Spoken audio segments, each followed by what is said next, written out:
I'm home. It's 10:30 at night. We started at 5 a.m. I had to get up extra early and pack and walk because I was walking there with my suitcases and things. So it's been a long day.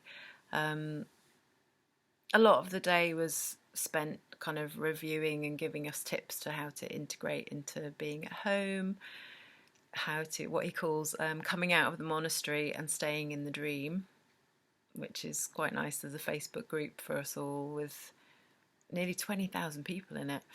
It's quite amazing. Yeah, it's more insights today. Just really beautiful meditation this morning where I stepped through the eye of the needle, went into complete quantum and oneness, which was I was just sobbing, sobbing and laughing, and had a lot of light bulb moments, processing things. Had a conversation with my dad, and really, for the first time, saw how much my dad was my teacher. You know, he actually said to me he came to wake me up, and I've never really put him in that place before. So that was really lovely. Just and a few conversations like that, and all that. Just being in this space and seeing almost everyone I've known in my life, and other people, and angels and guardians, and we just all merged together and became one. And it was quite a expansive, blissful, ecstatic experience. And then we went outside and did walking meditation, and I started quite early. We were, people had to go to the toilet, and normally we just start the walking meditation. We're all outside at 6 a.m. and we go, because we did this 5 a.m. meditation inside first and then went outside. People needed the loo, all that kind of thing. So there was a real stagger of people starting. So I started quite early, which meant that I finished quite early, and I'd gone on quite a long walk. So I was walking back through people who were still going through the process, and just witnessing, people really going through their stuff, some in bliss, some, you could see they were doing some deep work. A guy standing there just bawling his eyes out, and everyone's got their headphones on and their eyes closed, or when they're walking they're kind of in, you're in your bubble, you're in trance. And these two women, just like absolute angels who are part of the team of workers, just standing next to him, just making sure he's okay, and he's probably completely unaware that they're there. And there was other people lying on the floor. Just and I actually at one point I was just coming to the end of mine. At the end, when you're doing a walking meditation, you stop and there's a bit of dialogue going on in your headphones before you open your eyes and come back to 3D. And so I just finished, and I was still sort of stood there, I hadn't quite opened my eyes, and I could hear someone almost shouting. Just, you could hear the excitement in their voice. And I opened my eyes, and there's Dr. Joe stood there with this guy just going, I felt my energy body. I felt my energy body. It was real. It was just so beautiful. So and I had a realization. I mean, it's probably really obvious, but we've spent all week really working on this pineal gland, and we're doing the visualization of our energy centers, and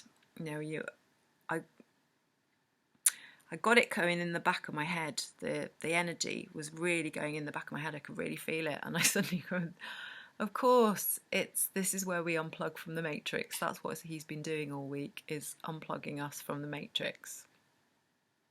And I said that to a few people, and they hadn't thought about it in that way, but they were like, yeah, of course that's what's going on. And we're talking about stepping into different dimensions where it's the same, but the thing that you don't want to be there is no longer there, or the thing you've wanted to manifest just manifests. Or I had an instant manifestation today. It wasn't a loaf of bread dropping on my head, but I'd been out. So we're in this big auditorium, and then there's like a lounge area at the back that's got teas and coffees and water and stuff. And I'd been carrying my refillable water bottle around, and I came back in to sit down. And once you're in, you don't want to be getting up and down. And I was just about to sit down, and I said to the woman next to me, "Oh, I forgot to fill up my water." Sat down, my stuff's on the chair, my jacket and my blanket and stuff, and I was like, "What am I sitting on?" And this was a brand new bottle of Evian water that happened to be on my chair. And I just was like, did I just manifest that? Because I'm quite anal about my water and making sure I've got enough water to drink and staying hydrated. So that was quite funny. And so some of the tips we got for coming home was to just to play with the meditations that we've been given. And actually, one of the people I was talking to was saying, don't use the word work anymore. Just use the word play. If you use that for everything, so even housework, house play, if you kind of change the way you look at things, the way things are change or something, isn't there? There's one of those sayings. So he was saying just play with all the different techniques that we've learned. Don't take them too seriously. Just play around with them. And he calls the pineal gland the G spot, the God spot. So play with your God spot. And you just was like, be your own master. Keep doing the work. When you slip out of it, remind yourself by how you felt when you got in that space of expansion, bliss, or whatever. Just that's how we remind ourselves. We need to keep reminding our bodies what they're feeling, and to always ask ourselves every day, who do you want to be and how do you want to feel? Who do you want to be today and how do you want to feel? Have that as your morning intention. Take it into your meditation. That's what you're creating with your day. Practice keeping your heart open. It's not always easy. Keeping it activated. So that's the trick, is like, really spending some time in your heart and really energizing it, keeping it really energized. And at the end of the day, do a review. How's your day been? What could you have worked on better?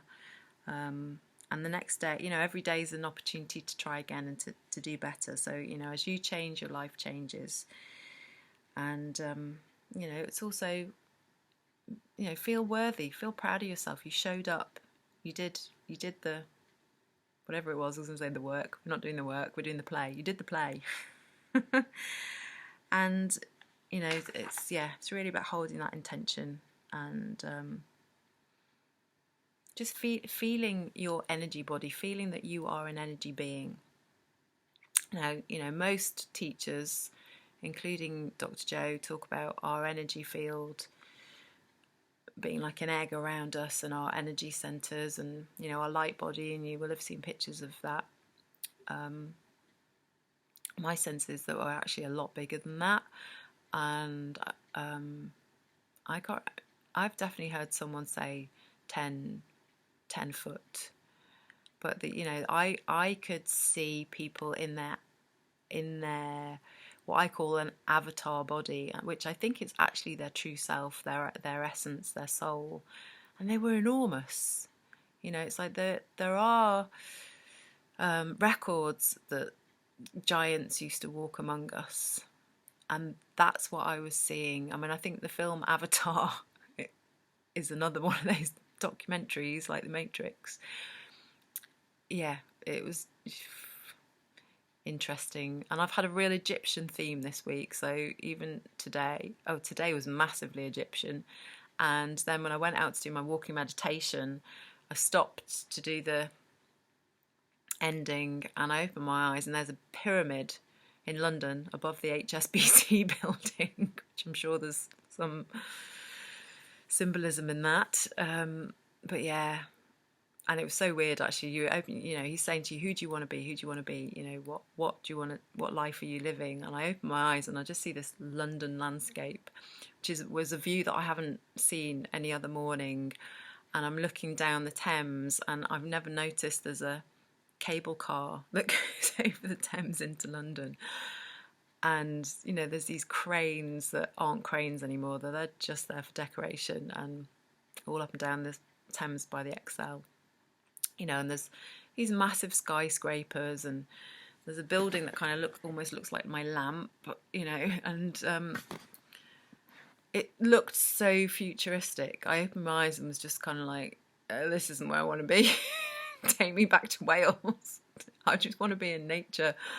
But it was just reminding. It was like being a kid and seeing those films that are based in, whatever the future, or the cartoons where everyone's on flying things that are flying in the air, seeing this cable car going over, and I was a bit like, oh, this isn't where I want to be.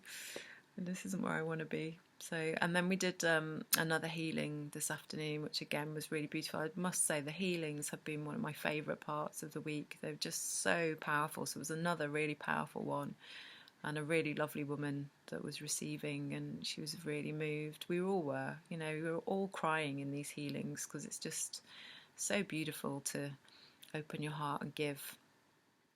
So, so this is the beginning of my new life. This isn't the end of a week-long retreat. It's the first day of the rest of my life in my new body, with my heart open and using these tools.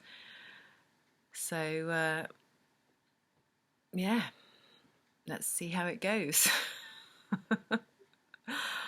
And, just thank you everyone who's watched my process this week and been with me all the way, and some of you who've got some of the meditations I know have been telling me you've been tuning in and doing the walking meditations in the morning and feeling the energy. And I just think that the power of what we were doing, 2,500 people in this space. I mean, it just took me back to, I remember when they opened up a meditation school for children in Liverpool, and the crime rate in that area went down because all these kids were meditating, and I was just like, wow, I wonder what have we created in this field. A lot of healing. It's really massive, and the energy was building up all week. And also it was interesting today because I was sat in a different place. We get moved around, so everyone gets the turn of being right in front of the stage, and a lot of empty chairs. So a lot of people couldn't stick it out, couldn't stay the course, which is interesting. And that's one of the things you saw with the people who got their miracles with healing. They were all people who, like, when I'd start on something, I do it, and I do it really properly. I do it thoroughly, and I'm one of those people. If I'm paying for a course, I'm going to get everything I possibly can out of it. And that's where you're doing the work. Because if you're just going thinking that something's going to miraculously happen for you, you might as well just go to the doctors and take the pill. You've got to show up for yourself. You absolutely have to show up for yourself, and you've got to turn over every stone and do it. Just do it. I mean, as he says, it's like, do the effing breath. Just do the breath, because it works. So it's been big shifts for me and lots of realizations. And I had this, just to throw in this, kind of doing this meditation, and you feel the energy moving in your body, and you can feel it's healing energy. I mean, this is the medicine of the future. It's the medicine of the now. And I just got this little thought drop in of, like, I could feel like a crackling kind of sensation with the energy in my pelvic area, and I was like, I wonder if I'm in a dimension where I still have ovaries. I wonder if I've just regrown my ovaries. Maybe one day I'll find out. But that just dropped in, and I thought it was quite funny. So I shall end on that note. Lots of love, everyone. Bye.